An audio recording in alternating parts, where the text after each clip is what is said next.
ನರೇಂದ್ರ ಮೋದಿ ಸಾಹೇಬರಿಗೆ ಕರ್ನಾಟಕದ ಕಲಬುರಗಿಯಲ್ಲಿ ಒಂದು ರೊಟ್ಟಿ ಸುಟ್ಟರು ಗೊತ್ತಾಗುತ್ತೆ. ಆದರೆ ಅದೇ ಕಲಬುರಗಿಯಲ್ಲಿ 400 ಕೋಟಿ ದರೋಡೆ ಆಗಿದ್ದು ಗೊತ್ತಾಗೋದಿಲ್ವಾ? ಜಿಯೋಗ್ರಾಫಿಕಲಿ ಅಂದ್ರೆ ಭೌಗೋಳಿಕವಾಗಿ ಗುಲ್ಬರ್ಗ ಮಧ್ಯದಲ್ಲಿದೆ. ಇಂತಹ ಭಾಗದಲ್ಲಿದ್ದಾಗ ಆ ಭಾಗದಲ್ಲೊಂದು ಹೈಜಾಕ್ ಆಗಿದ್ದು ಗೊತ್ತೇ ಆಗಲಿಲ್ವಾ? ಕೋಟಿ ಕೋಟಿ ಹೈಜಾಕಿಗೂ ಬಿಜೆಪಿಗೂ ಏನು ಸಂಬಂಧ? ಕಲಬುರಗಿಯ ಅತ್ಯಂತ ಕಟ್ಟಕಡೆಯ ಓಣಿಯಲ್ಲಿರೋ ಕೊನೆ ಮನೆಯಲ್ಲೊಂದು ರೊಟ್ಟಿ ಸುಟ್ಟರು ಕೂಡ ನರೇಂದ್ರ ಮೋದಿಗೆ ಗೊತ್ತಾಗುತ್ತೆ. ಆದರೆ 400 ಕೋಟಿ ಒಂದು ಕಂಟೈನರ್ ಲಾರಿಯಲ್ಲಿ ತುಂಬಿಕೊಂಡು ಹೋಗಬೇಕಾದ್ರೆ ಅದನ್ನ ಹೈಜಾಕ್ ಮಾಡಲಾಯಿತಲ್ಲ, ಅದು ಗೊತ್ತಾಗಲಿಲ್ವಾ? ಜಿಯೋಗ್ರಾಫಿಕಲಿ ಭೌಗೋಳಿಕವಾಗಿ ಕಲಬುರಗಿ ಮಧ್ಯಭಾಗದಲ್ಲಿದೆ. ಇಲ್ಲಿ ನಡೆಯುವ ಅಚಾತುರ್ಯ ಮತ್ತು ಅವಘಡಗಳು ನರೇಂದ್ರ ಮೋದಿಯ ಗಮನಕ್ಕೆ ಹೋಗೋದಿಲ್ಲ. ಯಾಕಂದ್ರೆ 2,000 ರೂಪಾಯಿಗಳನ್ನ ಬ್ಯಾನ್ ಮಾಡಲಾಗಿತ್ತು.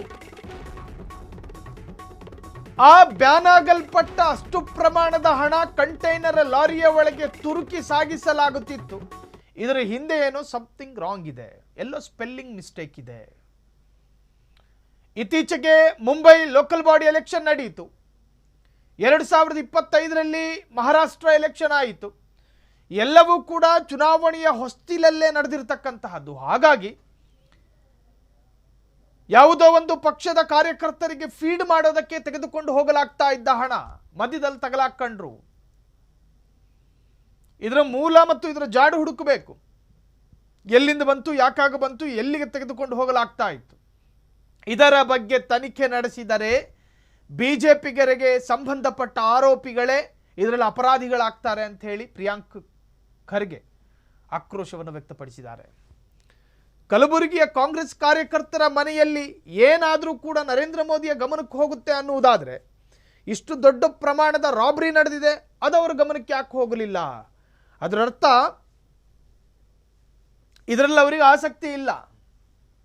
ಇದನ್ನ ಕೆದಕಿದ್ರೆ ಬಿಜೆಪಿಗರೇ ಇದರಲ್ಲಿ ಆರೋಪಿಗಳಾಗ್ತಾರೆ ಅನ್ನೋ ಕಾರಣಕ್ಕ ಪ್ರಿಯಾಂಕ್ ಖರ್ಗೆ ಅವರ ವ್ಯಾಖ್ಯಾನ ಹಂಗಿತ್ತು. ಇದೆಲ್ಲ ತನಿಖೆಯಾಗಬೇಕು, ಯಾರು ಏನನ್ನೋದು ಗೊತ್ತಾಗಬೇಕು. ಇಲ್ಲಿ ಆರೋಪಿಗಳು ಯಾರು ಇದನ್ನ ಹೈಜಾಕ್ ಮಾಡಿದ್ರು, ಯಾವ ಕಾರಣಕ್ಕೋಸ್ಕರ ಇದನ್ನ ಹೊತ್ತೊಯ್ಯಲಾಗ್ತಾ ಇತ್ತು. ಒಂದು ಕಂಟೈನರ್ ಲಾರಿಯಲ್ಲಿ ನಿರ್ಭಯರಾಗಿ ಅದರಲ್ಲಿ ಹಣ ತುರುಕಿ ಅದನ್ನ ಹೊತ್ತೊಯ್ಯಲಾಗುತ್ತೆ ಅನ್ನುವುದಾದ್ರೆ, ಅದನ್ನ ಹೈಜಾಕ್ ಮಾಡಲಾಗುತ್ತೆ ಅನ್ನೋದಾದ್ರೆ, ಇದು ದೇಶದ ಪ್ರಧಾನಿಯ ಗಮನಕ್ಕೆ ಯಾಕೆ ಹೋಗೋದಿಲ್ಲ?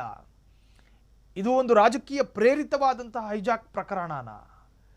ಪ್ರಿಯಾಂಕ್ ಖರ್ಗೆ ಅವರು ಗ್ರಾಮೀಣಾಭಿವೃದ್ಧಿ ಮತ್ತು ಸಿದ್ದರಾಮಯ್ಯರ ಕ್ಯಾಬಿನೆಟ್ನ ಪ್ರಭಾವಿ ಸಚಿವರು, ಅವರ ಕ್ಯಾಬಿನೆಟ್ನ ಮಿನಿಸ್ಟರ್ ಈ ತರಹದೊಂದು ಆಕ್ರೋಶ ವ್ಯಕ್ತಪಡಿಸಿದ್ದಾರೆ. ನರೇಂದ್ರ ಮೋದಿಯ ವಿರುದ್ಧ ಪ್ರಿಯಾಂಕ್ ಖರ್ಗೆ ಆಕ್ರೋಶವನ್ನ ವ್ಯಕ್ತಪಡಿಸಿರುವಂತಹದ್ದು.